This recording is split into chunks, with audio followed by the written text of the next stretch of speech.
আওয়ামী লীগকে উঠে দাঁড়াতে হবে, শক্তিশালী হতে হবে, কারণ জনগণ আমাদের পাশে আছে, জনগণ ছাড়া আমাদের কেউ নেই, এটা মাথায় রাখতে হবে। বারবার আমরা জনগণের শক্তিতেই ক্ষমতা এসেছি, কাজে এই জনগণকে সাথে নিয়েই আমাদের ঐক্যবদ্ধ হতে হবে। ঐক্যবদ্ধ হয়ে প্রত্যেক ঘরে ঘরে আমাদের উন্নয়নের কথা পৌঁছে দিতে হবে, আর নির্যাতনের কথা মানুষের কাছে দিয়ে তাদের কাছে বিচার চাইতে হবে এবং তাদেরকে বলতে হবে যে আপনারা আসেন, ঐক্যবদ্ধ আমরা এর প্রতিকার করি। কারণ মানুষ খুব কষ্টে আছে, যারা ভেবেছিল ওই সুদখোর ইউনূস আসলে বোধহয় খুব খুশি, মানে দেশ নাকি একেবারে উন্নতি হয়ে যাবে, উন্নতি হয়নি। আর তারপর হচ্ছে আর একজন তো চাঁদাবাজি, যার বিরুদ্ধে এফবিআই, আমেরিকা এফবিআই এসে সাক্ষী দিয়ে গেছে দুর্নীতির, আজকে সেই দুর্নীতি বরপুত্র ক্ষমতায়। চমৎকার। কাজে এই অবস্থা থেকে দেশকে উদ্ধার করতে হলে সবাইকে ঐক্যবদ্ধ হতে হবে। আমাদের কি সব হারিয়েছি, বাবা মা ভাই ঘর বাড়ি সব হারা, কিন্তু আমার নেতা কর্মীদের যেভাবে নিঃস্ব করে দিয়েছে, তাদের নিজেদের হারানোর কথা মনে হয় না, আমরা আমাদের কোনো আফসোসও করি না আমরা। কারণ যারা নিজের পায়ে কষ্ট করে একটু ঘর বাড়ি একটু কিছু তৈরি করেছে, আজকে তারা নিঃস্ব।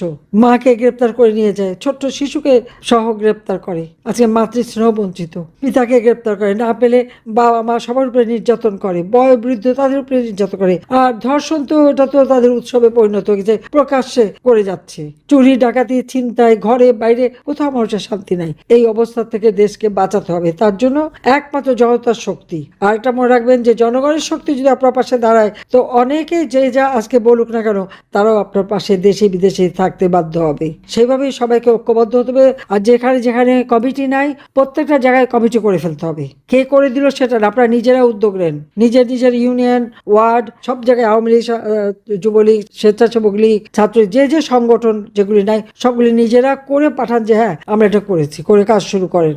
সংগঠন অবশ্যই আমাদের লাগবে, সেই সাথে সাথে মানুষের জনমত আমাদের পক্ষে, জনগণের কথাই আরো বেশি করে বলতে হবে। তো এইভাবে আপনারা সকলে ঐক্যবদ্ধ হন, কাজ করে যান, ইনশাআল্লাহ এই দুঃশাসনের হাত থেকে দেশকে মুক্ত করব, সকল রাজবন্দীকে মুক্ত করব, আর দেশটাকে আবার আমরা উন্নত করব। আওয়ামী লীগ নিষিদ্ধ করবার অধিকার ওই অবৈধ ক্ষমতা দখলকারীদের নাই। তাদের সে অধিকার কে দিয়েছে? জনগণ দিয়েছে? ভোটে জিতেছে?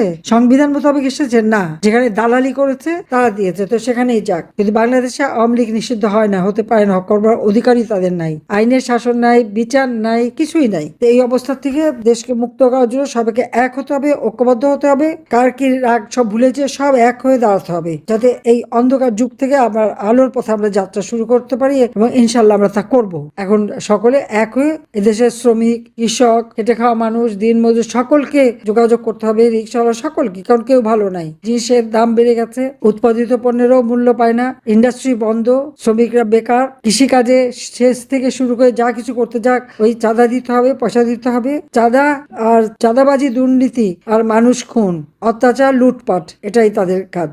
লুটের মাল কার কার বাড়ি লুট হয়েছে, কে কোথায় লুটের মাল নিয়ে গেছে, সেটাও খুঁজে বের করতে হবে। এদের এই নির্যাতনের জবাব দিতে হবে। সেইভাবে সবাইকে তৈরি হওয়ার জন্য আহ্বান জানাচ্ছি। সবাই ভালো থাকেন, সুস্থ থাকেন, আমি আছি সবাই আপনাদের পাশে। এই স্বাধীনতা, লাখো শহীদের রক্তের বিনিময়ে অর্জিত স্বাধীনতা কখনো বৃথা যেতে পারে না, আমরা বৃথা যেতে দেব না, এটাই আমাদের প্রতিজ্ঞা। জাতির পিতার স্বপ্ন আমরা বাস্তবায়ন করব। ক্ষুধা, দারিদ্র্যমুক্ত, উন্নত, সমৃদ্ধ, সোনার বাংলাদেশ আমরা গড়ে তুলব।